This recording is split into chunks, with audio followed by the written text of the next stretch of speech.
What's up, everybody? So, first off, I want to apologize for not posting the footage from the basketball tournament this weekend, but we did all right. We lost our first two games, which put us in the consolation bracket. We won that, so we won a T-shirt. I hit the game-winning shot in overtime in the second game that we won, so I was pretty happy with that. Anyways, I'll put two links in the description below so you guys can see what it looks like or whatever, because they actually have a website or a YouTube account, the organization, the Hoopfest organization. So I'll put those below so you guys can see what it looks like or whatever. It was big this year. Apparently there's 250,000 people in the downtown area, so yeah, it's pretty impressive. But okay, today I'm going to do another top 12 thing, but I'm actually going to do top 15 this time because it's top video games and I couldn't choose just 12. So let's start off. Number 15 is Donkey Kong Country on the Super Nintendo. I chose this as 15 just because I loved it. I love the graphics for the time being. A lot of games on the Super Nintendo, not all, but a lot of them were very colorful, and Donkey Kong was one. And I loved at the beginning when you start up, there's an old man and he starts like dancing to like the hip hop music or whatever. It was a pretty fun game. So yeah, number 14, Sonic the Hedgehog 2 for the Sega Genesis or Sega Mega Drive or Master System. I don't know what it's called in other countries, but I chose that because I really like Tails, and you can actually like do the little spinning thing on the ground, whereas you couldn't do that in the original Sonic. Plus, the music in that game was really good. It was a fun game. That's like the best Sega Genesis game I remember playing.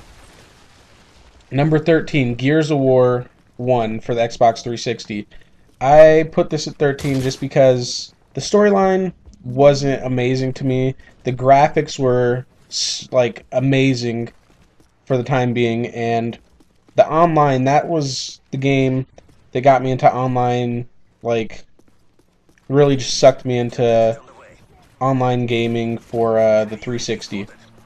Number 12 is Star Fox 64. This is on here just because I played the shit out of this game. I beat it every which way you could, took every possible route, remembered every single line that the character said. Every line. I don't know why I did that, but I guess I just played the game too much. Number 11, Super Smash Bros. Melee, or Melee, whatever you want to pronounce it as for the GameCube. I just like this game. I remember being able to go over to my friend's house or have them come over and just set up like tournaments, and it was fun. I liked unlocking all the characters.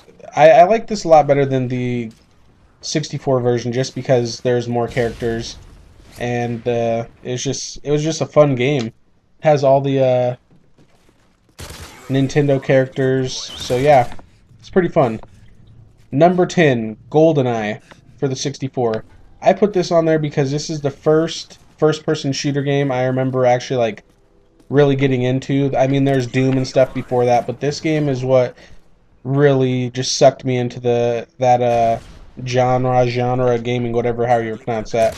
And I just remember seeing this game as like an 8 or 9-year-old, and is at a friend of my mom's house, and I was just like, it was just amazing to me.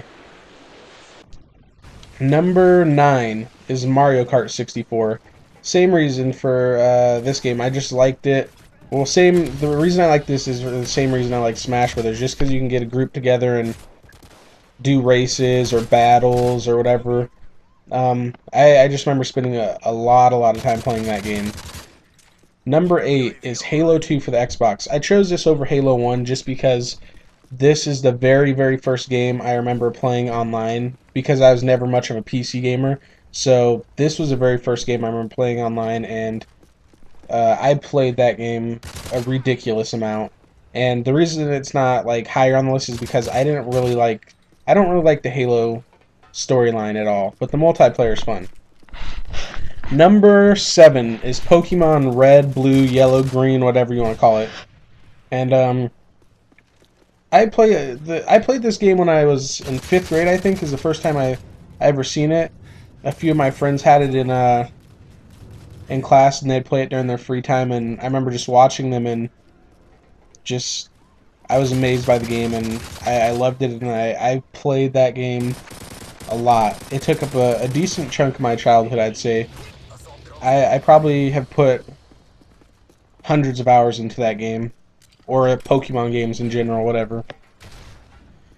Number 6, Grand Theft Auto Vice City for the PlayStation 2. I chose this over San Andreas and Grand Theft Auto 4 and everything else, just because I like the whole 80s vibe and the music, and I really, I remember seeing the commercial with the Flock of Seagulls song.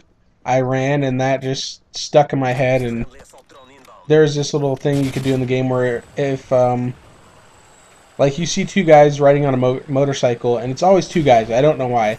And you crash into them, you steal their bike and go pick up the guy that was riding on the back if he's still alive, and you can just drive around with him. And I just thought that was hilarious. But this game was just fun in general. I loved it. Number 5, Resident Evil 2 for the PlayStation 1.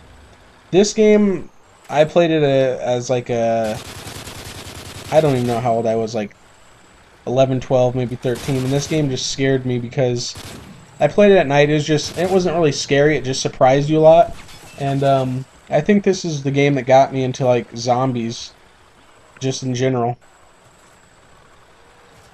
Number 4, Mega Man 3 for the NES or Famicom, whatever you want to call it.